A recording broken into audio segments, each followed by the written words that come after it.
ይህ በእንዲህ እንዳለም አሜሪካ ቨርጂኒያ ከተማ ውስጥ የሲአይኤ የስለላ ተቋም ምልማይ የሆነው ናታን በጠዋት ስልክ ተደውሎለት ስልኩን እንዳነሳው ሃሪ የተባለው ቻይና የሚኖረው የሲአይኤ አንጋፋ አባል በጣም አሳሳቢ ክስተት እንደተከሰተ ለናታን በስልክ ይነግረዋል።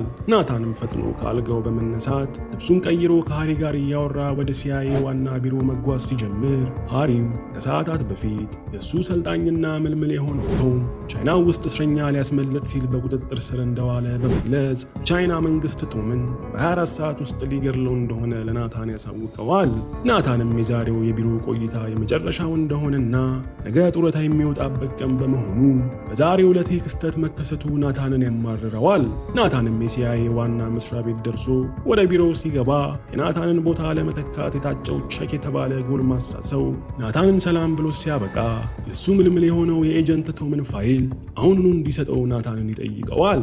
ናታንም ፋይሉን እስኪያገኝ ድረስ የተወሰነ ደቂቃዎች እንዲሰጠው ነግሮት ወደ ቢሮው እንደሄደ ናታን የቶምን ፋይል አውጥቶ የሚፈልገውን መረጃ በመውሰድ ጸሐፊውን ይጠራታል። ቀጥሎም ናታን የቶምን ፋይል ለቼክ እንድትሰጠው ለጸሐፊው ሲልካት ጸሐፊዋም የሲአይኤ ዋና ዳይሬክተር ፊርማ ያለበትን እስከዛሬው አገልግሎት የሚገባ የምስጋና ደብዳቤ የተጻፈበት በፍሬም ያለ ማስታወሻን ለናታን ሰጥተው የሲአይኤ ዋና ዳይሬክተሩ እንደሆነ የላከለት ታሳውቀዋለች። ከተወሰኑ ደቂቃዎች በኋላም ናታን ቼክና ሌሎች የሲአይኤ ከፍተኛ አመራሮች ወዳሉበት ክፍል ተጠርቶ እንደሄደ የሲአይኤ አመራሮቹ ናታን ስለ ቶም ጉዳይ የሰማ ስላልመሰላቸው ቶም ቻይና ውስጥ እነሱ ያላዘዙትን ተልዕኮ ሲፈጽም በቁጥጥር ስር እንደዋለ ለናታን ያሳውቁታል።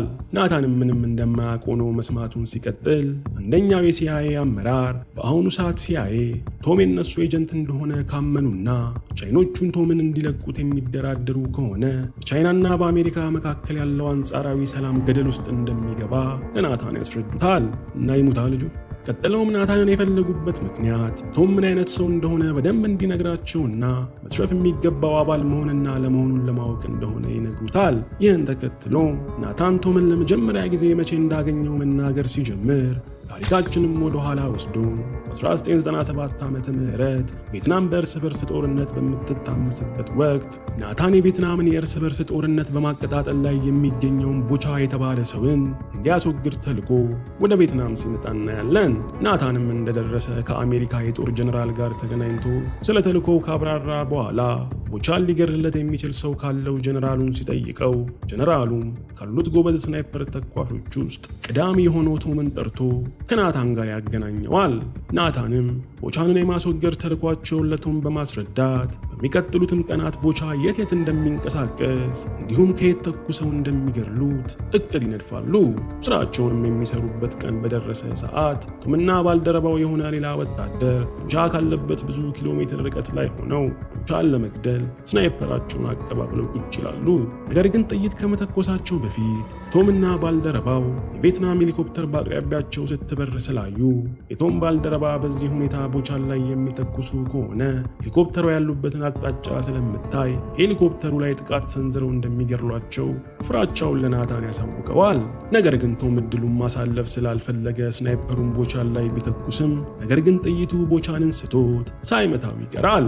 ምን አለ ጓደኛው ሚል የሚሰማው ያንገበግባል። በዚህም ወቅት ሄሊኮፕተሯ ላይ የነበሩት የቪየትናም ወታደሮች እነ ቶምን አይተው ወደዛ መብረር ሲጀምሩ ቶምም እንደምንም ቦቻን ደረት ላይ አነጣጥሮ ለሁለተኛ ጊዜ በመተኮስ ቦቻንን ወደ ገሃነም ይልከዋል። ሄሊኮፕተር ላይ ያሉት የቪየትናም ወታደሮችን በበኩላቸው ጥይታቸውን ወደ እነ ቶም ማዝነብ ከመጀመራቸው የቶም ባልደረባ እግሩን ሲመታ፣ ቶም ግን ጥሩ አላሚ ወታደር ስለነበር የሄሊኮፕተሩ የነዳጅ ክፍል ላይ አከታትሎ በመተኮስ ሄሊኮፕተሩን አጋይቶ ይጥለዋል። በዛው ቅጽበትም ናታን ከሌሎች ወታደሮች ጋር በመሆን ቶምና ባልደረባውን መጥተው በሄሊኮፕተሩ ሲወስዳቸው እያየን እያለ ታሪካችን ወደ አሁን ላይ ይመልሰንና ናታን ቶምን የተዋወቀው በዚህ አጋጣሚ እንደሆነ ለሲአይኤ አመራሮቹ ሲያብራራ እንመለከታለን። አንተ በጣም ያብራራል። በስማ ይሄን ሁላ ታሪክ የነገራቸው እንዴት እንደተዋወቁ ለመናገር ነው። አመራሮቹ የናታንን ታሪክ ሲሰሙ ቆይተው ናታንና ቶም ይሄን ዓለም አቀፍ ግድያ ሲፈጽሙ የአሜሪካ ፕሬዝዳንትን ፍቃድ አግኝተው መሆን አለመሆኑን ሲጠይቁት ናታንም በዛ ዘመን እንዲህ አይነት የግድያ ተልእኮዎች ያለ ፕሬዝዳንቱ መመሪያ ይደረጉ እንደነበር ያሳውቃቸዋል። በንግግራቸው መሃል ግን ናታን የሲአይኤ አመራሮቹ ከቻይና ጋር ያላቸውን ግንኙነት እንዳይበላሽ በማሰብ ቶም ተራ ወንጀለኛ እንደሆነ አድርገው ለቻይኖቹ በመናገር ሞት እንዲቀጣ ሊተውት እንደሆነ ስለገባው ናታን የእሱ ምልምል የሆነው ቶምን የሲአይኤ አመራሮቹ ሳያውቁ ሊያድነው ቆርጦ ይነሳል። ጀግና ጓደኛ እንዲህ ነው። በዚህም መሰረት ናታን ለጸሐፊው ስልክ እንድትደውልለት ፔጀር በሚባል መሳሪያ መልእክት እንደላከላት ጸሐፊዋም አመራሮቹ በሚገኙበት ክፍል በሚገኝ የቢሮ ስልክ ትደውላለች። ናታንም ስልኩን እንዳነሳ እሱና ጸሐፊዋ ብቻ በሚግባቡበት ዘዴ ቢሮ ውስጥ የሚገኙ ፋይሎችን ዝብርቅርቃቸውን እንድታወጣቸው በማዘዝ ንግግሩን ይጨርሳል። ስልኩንም እንደዘጋ ቼክና ሌሎች አመራሮች ቶምን ወንጀለኛ አድርገው የሚከሱበትን ነገር ስለፈለጉ ናታን የተቀረውን የቶምን ፋይል እንዲሰጣቸው ሲጠይቁት ናታንም ቢሮ ዝብርቅርቁ ስለወጣ የተወሰነ ጊዜ እንደሚወስድበት በመግለጽ ወደ ቢሮ ያምራል። ቢሮም ከገባ በኋላ ናታን ደግ የተባለን ሰው ስልክ ቁጥር እንድትፈልግለት ለጸሐፊው አዟት ሲያበቃ ስልክ ቁጥሩን እንደሰጠችው ናታን ለደግ ደውሎ ደግን ሲኤንኤን የዜና አውታር ውስጥ የሚሰራ ጋዜጠኛን ያውቅ እንደሆነ ከጠየቀው በኋላ ደግም ለናታን እንደማይጠፋ ሲነግረው ናታንም ትኩስ የሆነ መረጃ እንዳለው ለደግ ያሳውቀዋል። በዚህ ጊዜ ናታን ዋና ዓላማ የቶምን መያዝ ለዜና አውታሮች በማጋለጥ የአሜሪካ መንግስት ቶምን እንዲያድነው ጫና መፍጠር እንደሆነ እንረዳለን። ቀጥሎም የሲአይኤ አመራሮቹ ናታንን መጠየቃቸውን በመቀጠል ቶም ለመጀመሪያ ጊዜ ለሲአይኤ የተቀጠረው መቼ እንደሆነ ናታንን ሲጠይቁት ናታንም ትረካውን ይቀጥልና ታሪካችን እንደ አውሮፓውያን አቆጣጠር በ1976 ዓመተ ምህረት የጀርመን ዋና ከተማ ውስጥ ይወስደናል። በዛም ናታን አሁን ላይ ብዙ ልምድ ካካበተው ቶም ጋር እንደተገናኘ ናታን ቶምን ለሲአይኤ ተቀጥሮ እንዲሰራ በብዙ ልመና ስለጨቀጨቀው ቶምም የውትድርና ስራውን ለቆ የሲአይኤ አባል ለመሆን ይስማማል። ራስን አነዝነዝ እዚህ ውስጥ የከተትከው ልጁን። ከዚህም በኋላ ናታን ከቶም ጋር አንድ ካፌ ውስጥ ቁጭ በማለት ቶም ሰዎችን ሳያዩት እንዴት መከታተል እንደሚችል እንዲሁም የተለያዩ አይነት የስለላ ዘዴዎችን ሲያስተምረው ይቆያል። ናታንም ቶምን ብዙ ሲያስተምረው ቆይቶ ቶም ናታንን የመጀመሪያው ተልእኮ ታዲያ መቼ እንደሚሆን ሲጠይቀው ናታንም ቶምን ይዞት ወደ ውጪ ከወጣ በኋላ ከፊት ለፊታቸው የሚገኘውን አፓርትመንት እያሳየው የቶም የመጀመሪያ ተልእኮ የሚሆነው ከፊታቸው ያለው አፓርትመንት ውስጥ ገብቶ ከአንድ ሰው ጋር በቶሎ በመግባባት ከሰውየው ቤት ውስጥ ሆኖ ለሱ ሰላምታ መስጠት እንደሆነ ይነግረዋል። በዚህም መሰረት ቶም ምንም ጊዜ ሳያጠፋ ወደ ህንፃው በመሄድ ከአንድ ሽማግሌ ጋር በፍጥነት ተዋውቆ በሽማግሌው ቤት በኩል ባለ መስኮት ቶም ለናታን ሰላምታ ያቀርብለታል። ያን ምሽትም ናታን ቶምን ይዞት ወደ አንድ መጠጥ ቤት በመግባት በተልእኮ ላይ ሳለ በሌላ መንግስት ቁጥጥር ስር ቢወድቅ ሲአይኤ ለራሱ ደህንነት ሲል ከእርሱ ጋር ያለውን ግንኙነት ስለሚያቋርጠው ተልእኮ ላይ ምንም አይነት ስህተት መስራት እንደማይፈቀድ ጥብቅ ማስጠንቀቂያ ይሰጠዋል። ቶም ተሳፈትሽ፣ ለምን ተሳፈትሽ እንዲያስጠንቅቀውሽ ነበር። ከዚህም በኋላ ታዲያ ቶም ለናታንና ለሲአይኤ ብዙ ተልእኮችን ሲፈጽም ቆይቶ አንድ ቀን ቶም ሸድሚት የተባለ ጀርመናዊ ሆኖ ለሲአይኤ የሚሰልል አባላቸው በጀርመን መንግስት ስለተደረሰበት ቶም ሸድሚትን ከሀገር እንዲያስወጣው ታዞ ቶም ሸድሚትን ይዞ ወደ ድንበር መገስገስ ይጀምራል። ሆኖም ግን ቶም የጀርመን መንግስት ሸድሚትና እሱን የተከታተሏቸው እንደሆነ ሲመለከት ጊዜ ቶም መኪናውን አንድ ቦታ ላይ አቁሞ ለናታን በመደወል ሁኔታዎችን ሪፖርት ያደርጋል። ናታንም የሸድሚት የስለላ ስራ እንደታወቀ ሲረዳ ጊዜ ቶም ሸድሚትን ከመኪናው አስወርዶት እሱ ብቻውን እንዲሸሽ በመንገር ከዚህ በኋላ ሸድሚት ለነሱ ምንም ጥቅም እንደሌለው ለቶም ይነግረዋል። ቶምም ወደ መኪናው በመመለስ ትንሽ እንደተጓዙ ሸድሚትን ከመኪናው እንዲወርድ ቢጠይቀውም ሸድሚት ግን በድንጋጤ ሚስትና ልጅ እንዳለው ለቶም ተናግሮ እንዲራራለት ይለምነው ይጀምራል። ቶም ግን ናታን የሰጠውን ትዕዛዝ መጣስ ስለማይችል ሸድሚትን በግድ ከመኪናው ካወረደው በኋላ በልቡ እንዳዘነ ሸድሚትን ለሞት ትቶት እሱ ግን ያመልጣል። ይህ ከሆነ ከተወሰኑ ቀናት በኋላ ቶም ከአለቃው ናታን ጋር ተገናኝቶ ሸድሚትን ተገልግለውበት ሲጨርሱ እንዳሮጌ ዕቃ ወደ ውጭ መወርወራቸው ልክ እንዳልሆነ ለናታን ሊያስረዳው ቢሞክርም ናታን ግን ይህ የሥራው ባህሪ እንደሆነ ለቶም በመንገር ቶምም ቢሆን ከወደቀ የሚያነሳው እንደማይኖር ያስጠነቅቀዋል። ታዲያ ስንት ቢከፈላቸው ነው እንደዚህ ሕይወታቸውን ሁሉ የሚሰዉት? ታሪካችንም አሁን ላይ ሲመልሰን ከድሮ ጊዜ በተለየ ሁኔታ አሁን ላይ ልበ ሩሩ የሆነው ናታን ለሲአይኤ አመራሮች ስለ ቶም ብቃት በመናገር ሲአይኤ ለምን ቶምን ሊያድኑት እንዳልፈለጉት ይጠይቃቸዋል። አንተ ሸድሚትን መቼ አዳንከው? ቼክና ሌሎቹ አመራሮች ግን አሁን ላይ የአሜሪካ መንግስትና የቻይና መንግስት በታሪክ ለመጀመሪያ ጊዜ ትልቅ የሚባል የንግድ ስምምነት ሊፈራረሙ እንደሆነ በመግለጽ ሲአይኤ ቶም ለነሱ የሚሰራ ሰው እንደሆነ ለቻይና መንግስት ከገለጹላቸው በሀገሪቱ መካከል ሊደረግ የነበረው የንግድ ስምምነት ሙሉ በሙሉ ተቋርጦ የድሮ ጠላትነታቸውን እንደሚመለስ ለናታን ያሳውቁታል። ይህን እየተነጋገሩ ባለበት ሰዓት ግን ሲኤንኤን ላይ ሰበር ዜና ተብሎ አንድ የአሜሪካን ዜግነት ያለው ሰው የቻይና እስር ቤት ውስጥ ታስሮ እንደሚገኝ ታወቀ የሚል ዜና መሰራጨት ሲጀምር ሸክና ሌሎቹ አመራሮችም ይህን ጉዳይ ሚዲያ ላይ ይፋ መውጣቱ ከፍተኛ አጣብቂኝ ውስጥ ይከታቸዋል። ናታንም እቅዱ እንደተሳካ አይቶ ከዚህ በኋላ የአሜሪካ መንግስት ሳይወድ በግዱ ቶምን ለማስለቀቅ ድርድር እንደሚጀምርና ያለበለዚያ ግን የአሜሪካ ዜጎች መንግስታቸውን እንደ ደካማ በማየት ተቃውሞ እንደሚያነሱ እርግጠኛ ይሆናል። ናታንም ቶምን የማዳን ስራው እንደተጠናቀቀ በማመን ወደ ቢሮ ተመልሶ ጸሐፊውን በመሰናበት የሥራ ቦታ መታወቂያውን ሊመልስ ሲል በድጋሚ ሰበር ዜና በሚል ርዕስ ሆንግ ኮንግ እስር ቤት ውስጥ ታስሯል የተባለው አሜሪካዊ ዜግነት ያለው ሰው ከ4 ወራት በፊት የሞተ ሰው እንደሆነና ይህ ዜና የተሰራጨውም የአሜሪካና የቻይና መንግስት የሚያደርጉትን የንግድ ስምምነት ለማደናቀፍ እንደሆነ አድርጎ ጋዜጠኛው ሲዘግብ ናታን ይሰማል። ይህን ጊዜም ታዲያ ናታን እቅዱ እንደከሸፈ ስለተረዳ እዚህ ቆይቶ የቶምን ግድያ ማስቀረት እንዳለበት ለራሱ ቃል ይገባል። በዚህም መሰረት ናታን ወደ ህንፃው ሲመለስ ያየው ቸክ ናታን ለምን እንደተመለሰ ሊጠይቀው ሲጠራው ናታንም ቶም ሆንግ ኮንግ እስር ቤት ውስጥ ለምን ሊገኝ እንደቻለ ሊነግራቸው መመለሱን ያሳውቅና ወደ ሲአይኤ አመራሮቹ ይገባል። በዚህም ጊዜ ታዲያ ታሪካችን በድጋሚ ወደ ኋላ ወስዱን በ1985 ዓመተ ምህረት ቤይሩት ውስጥ ያለውን የእርስ በርስ ውጊያ ያሳየናል። ቤይሩት በእርስ በራስ ጦርነት በምትታመስበት ጊዜም ናታን የቤይሩትን አማጺ ቡድን የሚመራውን ጁማ የተባለውን ሰው እንዲገድሉ በሲአይኤ ተልከው ወደ ቤይሩት ይሄዳሉ። ቶምም ጁማን ለማስወገድ ይችሉ ዘንድ የካሜራ ባለሙያ መስሎ አማጺዎቹ ስር በመገኘት ፎቶ ማንሳት ሲጀምር በዛው ሂደት ውስጥም ቶም ኤልዛቤት ከተባለች የሰብአዊ እርዳታ ድርጅት ውስጥ ከምትሰራ አንዲት ሴት ጋር ይተዋወቃል። በዛው ወቅትም ቶም ከኤልዛቤት ጋር የሚሰራ አማድ የተባለ ዶክተር ከአማጺው ቡድን መሪ ጁማ ጋር ዝምድና እንዳለው ስላወቀ ቶም ፎቶግራፈርነቱን ተጠቅሞ ከአማድ ጋር በደንብ ይግባባል።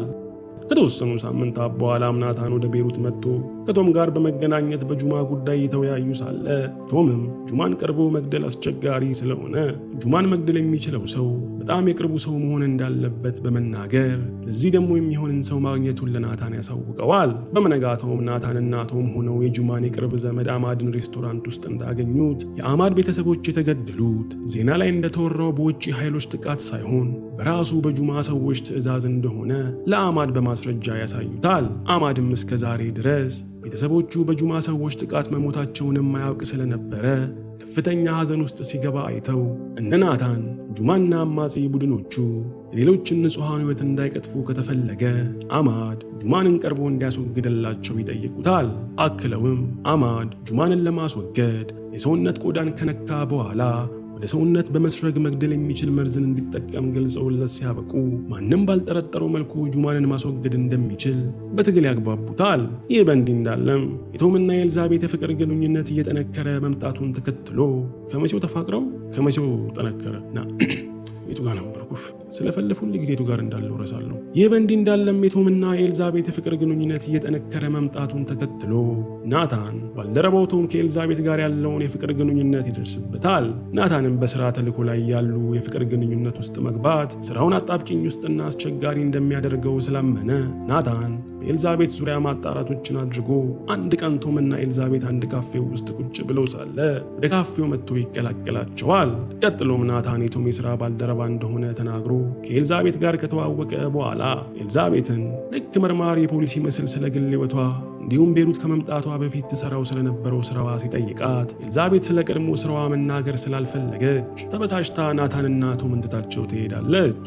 ሰላይነች ቶምም ኤልዛቤትን ተከትሎ በመውጣት ናታን ስለ ቀድሞ ስራዋ ሲጠይቃት ለምን አባቷ ፈቃደኛ እንዳልሆነች ሲጠይቃት ኤልዛቤትም ከዓመት በፊት ለእንግሊዝ የስለላ ቡድን ትሰራ እንደነበረ ጠቅሳ በወቅቱ እንግሊዝ ከቻይና ጋር ሰጣ ገባ ውስጥ ስለነበረች በእሷ አመራር ሰጪነት እንግሊዝ ውስጥ የሚገኘን የቻይኖች ህንፃ ላይ ጥቃት እንዳስፈጸመች ለቶም ትነግረዋለች። ነገር ግን ኤልዛቤት ህንፃው ባዶ እንደሆነና ጥቃቱን የፈጸሙትም የቻይና መንግስት ለማስጠንቀቅ እንደሆነ ብታስብም አጋጣሚ ሆኖ ግን በህንፃው ላይ የተወሰኑ ቻይናውያን ስለነበሩ ሕይወታቸውን ማጣታቸውን ታሳውቀዋለች። በዚህም ምክንያት ኤልዛቤት የስለላ ስራዋን በመተው የእርዳታ ስራ ውስጥ እንደገባችና ከዚህ በኋላ ሰው የሚጎዳበት ስራ ላለመስራት እንዲሁም ስለ ቀድሞ ስራዋ ላለማውራት ለራሷ ቃል ስለገባች የተበሳጨችበትን ምክንያት ይህ እንደሆነና መናገርም ያልፈለገችው ለዚህ እንደሆነ ነግራው ትታው ትሄዳለች። ይህ ከሆነ ከተወሰኑ ቀናት በኋላ እነ ቶም አማጺው ጁማን የሚያስገድሉበት ቀን በመድረሱ ቶም ጁማንን ለመግደል የተስማማው አማድን ይዞ በውጊያ መሃል በማቋረጥ አማድን ጁማ ግቢ ያደርሰዋል። ሆኖም ግን አማድ ጁማ ጋር ከመግባቱ ጁማንን የሚቃወሙ ሌሎች ተቃዋሚ ኃይሎች ቦምብ የጫነ መኪናቸውን ይዘው ወደ ጁማ መኖሪያ ህንፃ በመግባት አካባቢውን አፈንድተው ጁማንን በመግደል የእነ ቶምን እቅድ ሳይታሰብ ያሳኩላቸዋል። ከዚህም በኋላ ቶም የሰለላ ህይወቱን በመተው ከኤልዛቤት ጋር ለመኖር ስለወሰነ ያንኑ ቀን ወደ ኤልዛቤት መኖሪያ አፓርታማ ሄዶ ግንኙነታቸውን እንደ አዲስ አድሰው ያን ምሽት አብረው ያድራሉ። ቀጥሎም ቶም ናታን ጋር በመሄድ ከሲአይኤ መልቀቅ እንደሚፈልግ ለናታን ነግሮ ሲያበቃ ቶም ወደ ኤልዛቤት ቤት ይመለሳል። ሆኖም ግን ቶም ፍጹም ባልጠበቀው ሁኔታ ኤልዛቤት ከዚህ በኋላ ሁለቱ አብሮ መሆን እንደማይችሉ የሚገልጽ የስንብት ደብዳቤ ጽፋለት እንደሄደች ተመልክቶ ቶም ልቡ ክፉኛ ይሰበራል። ታሪካችንም አሁን ላይ ይመልሰንና ናታን የሲአይኤ አመራሮቹን ቶምን እንዲያድኑት ሊያሳምናቸው ቢሞክርም ነገር ግን ሐሳቡ ተቀባይነት እንዳላገኘ በመመልከቱ ናታን በሕገ ወጥ መንገድ ቶምን ከቻይና እስር ቤት ለማስመለጥ ለራሱ ይወስናል። ያን ቀንም ከሥራ በኋላ ሁሉም ወደ ቤታቸው ሲሄዱ ናታን ግን ቢሮ ውስጥ በመቆየት ቻይና ውስጥ ለሚገኙ የሲአይኤ ሰላዮች ቶምና ባልደረቦቹን ከእስር ቤት እንዲያስመልጧቸው የሚገልጽ ደብዳቤ ይጽፋል። በመቀጠልም ደብዳቤውን የጻፈው ሰው የሲአይኤ ዋና ዳይሬክተር እንደሆነ ለማስመሰል ጠዋት ላይ ጸሐፊዋ ዋና ዳይሬክተሩ ፈርሞ እንደላከለት የነገረችውን የምስክርነት ወረቀት ከፍሬም በማውጣት የዳይሬክተሩን ፊርማ እሱ ከጻፈው ደብዳቤ ላይ አመሳስሎ የፈረመበትና ማህተም ከመታበብ በኋላ ወደ ቻይና በፋክስ ይልከዋል። ናታንም ይሄን ሁላ ሲያደርግ ምሽቱ አልፎ ቀኑ በመግባቱ የሲአይኤ አመራሮች ወደ ቢሮ ሲገቡ ናታንን አሁንም እዛው ሆኖ ያገኙታል። በዚህም ወቅት ታሪካችን ወደ ኋላ ይወስድና ናታን ቶምን የዚህን ያህል ለማትረፍ ለምን እንደፈለገ ያሳየን ይጀምራል። ናታን የቶም ፍቅረኛ የሆነችው ኤልዛቤት የቻይና መንግስት ላይ በሰራችው ወንጀል ምክንያት ተፈላጊ እንደሆነች በማወቁና ቶምን ከስራው ታዘናጓለች ብሎ ስላሰበ ቶም በሌለበት ኤልዛቤትን ለቻይና ሰላዮች አሳልፎ በመስጠት እንዳሳገታትና ኤልዛቤት ቶምን ጥላው የሄደች በማስመሰል ሐሰተኛ ደብዳቤ ጽፎ በማስቀመጥ ቶምን እንደሸወደው እናያለን። ሆኖም ግን ከዓመታት በኋላ ቶም ናታን ኤልዛቤትን በቻይና መንግስት እንዲያስያዛት በማወቁ ምክንያት ቶም ሲአይኤን ለቆ በመውጣት ኤልዛቤትን የሚያተርፍበትን መንገድ ማፈላለግ ሲጀምር ናታንም ቀስ እያለ የሰራው ስራ ክፉኛ ስለጸጸተው ቶምንና ኤልዛቤትን ከእስርና ሞት ለማዳን እንደወሰነ እንገነዘባለን። ያንኑ ጠዋትም ናታን ከሲአይኤ አመራሮች ጋር ሆኖ ሳለ ናታን ጸሐፊ ደውላ በቻይና ያሉት የሲአይኤ ኤጀንቶች በደብዳቤው ትዕዛዝ መሰረት ቶምን የማስመለጥ ስራቸውን ሊጀምሩ እንደሆነ ስንነግረው ናታንም ስራውን እንዲጀምሩ አዞ ስልኩን በመዝጋት ሁሉንም ተሰናብቷቸው ይወጣል። ናታንም መኪናው ውስጥ ገብቶ ከሲአይኤ መስሪያ ቤት በመውጣት መጓዝ ሲጀምር ናታን ሸውዶ የላካቸው የሲአይኤ ኤጀንቶች ደግሞ መሳሪያቸውን አንግበው ቶም ወደ ታሰረበት እስር ቤት በኃይል በመግባት ቶምና ኤልዛቤትን እንዲሁም የቶምን ባልደረቦች ይዘዋቸው በመውጣት በሄሊኮፕተር ይጠፋሉ። በመጨረሻም ቼክና ከፍተኛ የሲአይኤ አመራሮቹ ቢሮአቸው ውስጥ እንዳሉ የአሜሪካው ፕሬዝዳንት መጥተው በቻይና ስለተፈጸመው እስረኛ የማስመለጥ ተልዕኮ ተናግረው ሲያበቁ ተልዕኮ ከሲአይኤ ዳይሬክተሩ ቀና ውጪ እንደተፈጸመ ይገልጹላቸዋል። በመጨረሻም እነ ቼክ ለካ ከደቂቃዎች በፊት የተለያቸው ናታን አጠገባቸው ተቀምጦ ይህን ሁላ ተልዕኮ ሲያሳልጥ አለማወቃቸው እጅጉኑ በጣም ቢያሳፈራቸውም በናታን ብቃት ግን ሁሉም ሲደመሙ እያየን ታሪካችን ያልቃል።